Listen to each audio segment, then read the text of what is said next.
Hey folks, this is Vince with Dance Gaming Addiction, and today we're going to quickly check out Scorchlands. This is a game that you can find on Steam's Early Access program for just over $10 or so. I stress Early Access, that means everything that you're about to see is subject to change. So, I went into this game expecting one thing, and I ended up getting something completely different. Like, I was watching the trailer, I'm like, is this a 4X game? It looks like it, because it's text-based. So I was like, maybe this is Civilization, but cartoony? I don't know. No, it's not that. It felt more like an Anno game, in the sense that you're going to be putting these spires down, like a central city of sorts, and then you're going to be mining out surrounding tiles to gain a particular resource. And then you put down like production buildings. And then you can see on the very top of the screen in the middle, like how much income you have for stone and how much you have for slabs and so on. And your ultimate goal is to make like research slabs or whatever so that you can start researching things in the tech tree, and then you move on to like the next tier. So it was a lot different, and there's really no combat in this game. It's very small based on what I've seen so far. The primary focus of this game is create spires, put down production buildings to mine out various resources.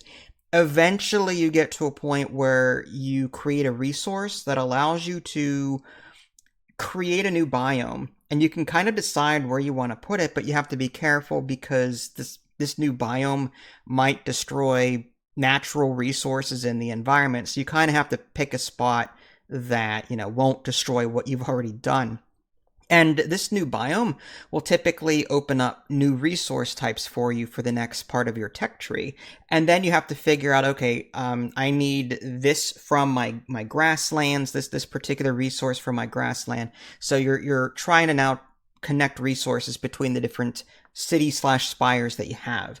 And again, combat in this game is very simple. All you do is you've got one character that you control, like a main character, but he doesn't actually like fight like an action RPG or anything. Rather, you can summon units and then move them around, and then so as long as you surround the enemy with enough of your troops, they just automatically just go away.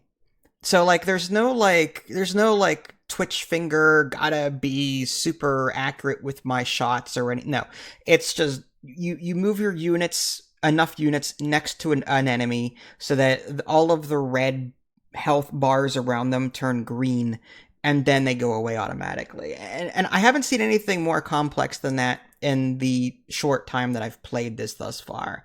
So, that's not a bad thing. So I just want to hone in on the fact that this game is more resource management than it is like combat focused. Okay.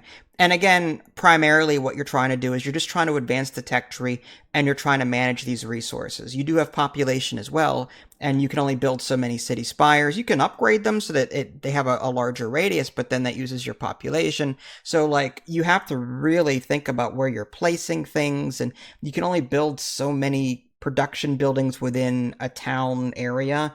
And then you can even use lasers to transfer resources from one area to another. So if one area has trees, you can get your coal from that, and then you can build lasers, and then you can decide what resource you want to transfer from one to the other. So it's interesting. It felt more like an Anno game, because the buildings were free to put down for the most part, but there's this income expense you gotta worry about, on the top of the screen there as you're doing these things. So first impressions were good, but it wasn't at all what I expected. And I think it's worth saying there is a free demo. So please definitely download that and try it, because this game may not be for you. Again, the trailer really, I don't want to say it was misleading, but I wasn't expecting what I played.